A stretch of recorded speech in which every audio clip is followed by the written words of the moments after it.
I went to Dubai for karate combat, you know. George and Pierre is there actually as well. A bunch of guys are there, but George is also commentating with me for that show. I go to the Prince, to the palace, the royal palace, because they figured out I was there. And they're big fight fans, so they invited me to the palace. I'm walking in there with a boot on. What happened was this: 7 weeks before that happened, or maybe 8 weeks even, I pulled my Achilles tendon pull. But I thought it was a little tiny pull. I heard something snap. I should have taken care of it right away, but I didn't, because I thought next week it's going to be okay. But next week it wasn't okay. Next week it's going to be okay. Shall I buy a boot? No, because if I buy a boot, next week it's going to be okay. Can throw the boot away, bought a thing for nothing. That's the fighter's mentality that we always had. We figured it figures it out, it will fix itself. But it didn't. And it went harder and harder. Now my buddy Jeff Prusky goes like, dude, you got your freaking movie coming up with The Rock. I don't know if you know, last year in May, I shot a movie, May and June, with The Rock, Emily Blunt. Brian Bader actually plays Coleman. I play myself, the smashing machine from Mark Kerr.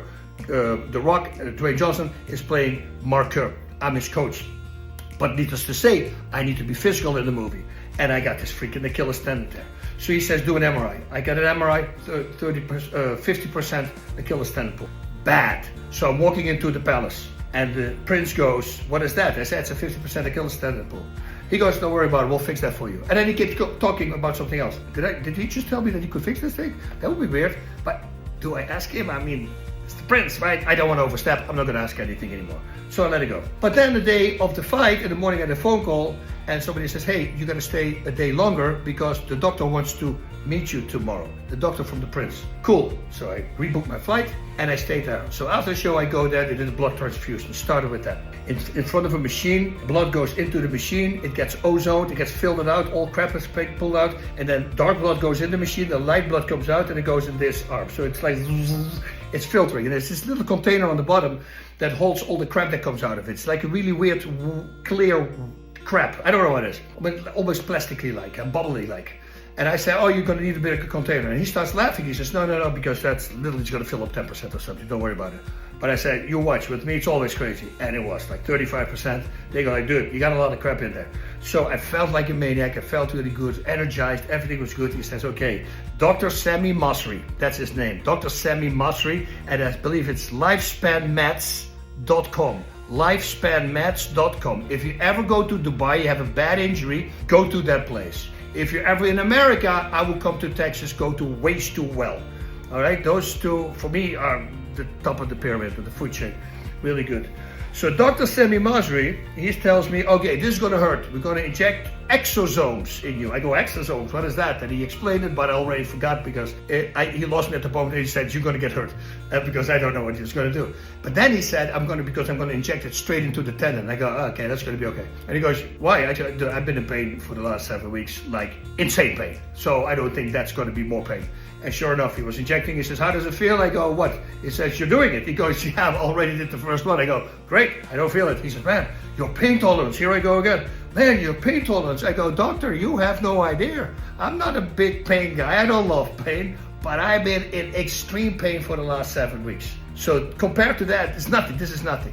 And what I always say, right, it's just pain. It won't hurt you. You know, people go like, why would you say that? I say mental pain. That's pain that can hurt you. I say physical pain, just freaking deal with the physical pain. Mind over matter. That's what you do. Then he tells me, when you come home, take the boot off and then just start walking around. I go, you mean in 2 days? Yeah. I can walk for 7 weeks and you tell me to take the boot off and just start walking around when I come back home. And he goes, yes. I go, okay, but I don't know if that's a good thing to do. He says, trust me. Cool, I fly back home, 20 freaking hours. The next day I wake up here and I walk out of my bed and it's like it never happened. It's like it never happened. Not a little sore or a little bruise, nothing. Absolutely gone. That's the fastest thing that got away with me. I mean, going from insane, not able to walk, to absolutely nothing left. I had this one time, but it was with a little thing. You see this pinky is thicker, see? I hit somebody's hip. Before a fight, I had to fight in Pancras, and then I had to fight like a week later. It was so painful, I couldn't even hold like this. This for sure I couldn't do. I go, dude, wow, how is a pinky can give me so much pain? It's so crazy. And then the doctor there, he was also the referee. He was a specialist with acupressure.